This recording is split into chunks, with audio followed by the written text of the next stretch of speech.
At ang magiging mas special ang panghimagas natin dahil may bisita ang dessert department, si Chef Nico Asperas! Hi, Nico! Hi, Chef Nico! The pastry chef, right? Yes. Yes. Napakabatang pastry chef, pero napakahusay. Oo. Wala pang 30 yan. At ano ba itong baon mong Pinoy dessert para sa amin ngayong gabi Oo, ito? special Ano daw ba to, yan? Miko. Yes po.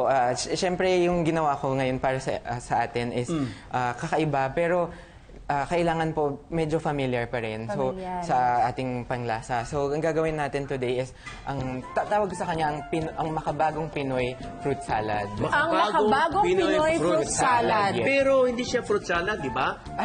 Halo pasta and ano po, may pasta siya na katulad ng macaroni pero ibang klaseng pasta yung gagamitin natin today. Naku, very interesting to. Sige, Chef Sige Nico, na nga, oh. paghanda mo na kami. Oo, Excited na kami dyan. Hindi ka na upo na tayo. Okay. Meron tayong pasta na niluto ko na in advance. Ang tawag dito ay ziti.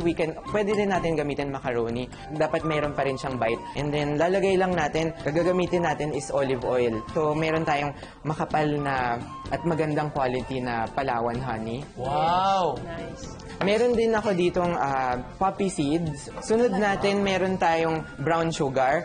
Yan, halo lang natin. Meron tayong lemon dito na ginrate natin gamit yung kahit cheese grater pwede yun. So ihalo lang. Lemon zest. Lemon zest. Yes po. Ang hirap To make it parang mas fresh yung panglasa. Okay. So yan, after nito ilalagay na natin siya sa refrigerator hanggang 5 minuto while we prepare our toppings. Okay, so i-chill muna siya.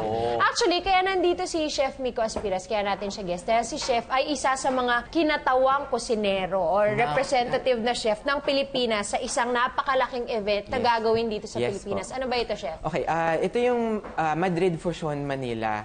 Actually, Madrid Fusion, nangyayari yan sa Madrid. And then, meron tayong Madrid Fusion Manila. It's actually the pinakamalaking congress, food congress na nangyayari sa mundo. So, mangyayari siya sa April 7 to 9 sa may SMX Convention Center. Wow! Nice. It brings the different cuisines together. Yes. And this year, ano yung theme, Chef Nico? Yung theme, may theme kasi every year, no? This time around, it's the Galleon Trade, Manila Galleon Trade. So, yung Galleon Trade, alam natin yan na yung nag-tour yung mga Spanish to look around for exotic ingredients. And then, just so happen, nadamay si Philippines and marami silang na-discover. Marami rin silang nadalang ingredients At dito. napakapalad natin sapagkat siya Yes. napili na maging one of the Correct. Filipino.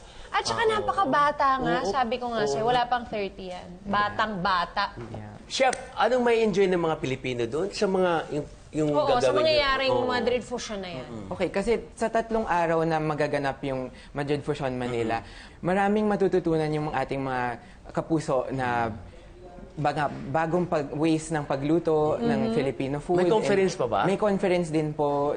Meron din pong mga magluluto na pwede kayong kumain. Food tasting!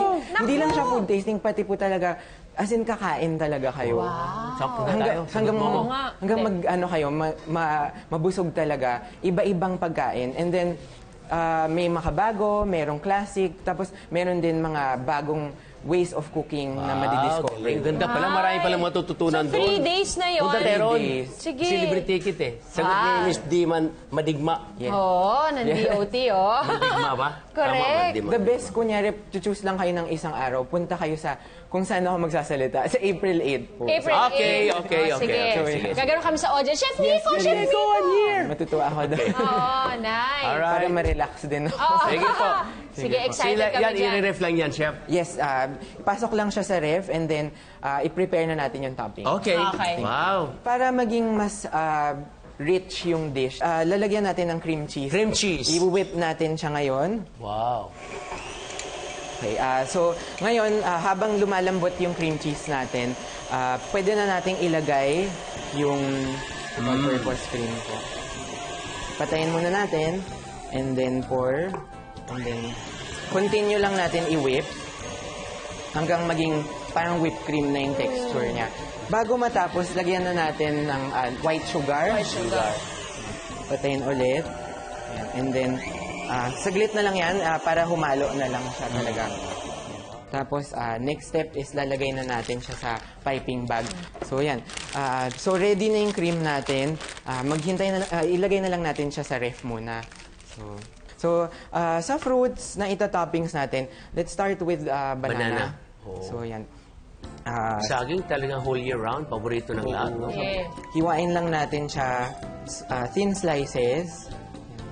Lalagyan natin ng sugar on top kasi ibubrule natin siya. Brule. Ika-caramelize natin yung Wow. sugar sa ibabaw. Yung Aapuyan mo. apo yan. Yes. Meron tayo dito fresh and ripe mango. Gusto ko rin siyang hiwain in a way na parang pwedeng madali siyang kainin. So, usually cubes lang po.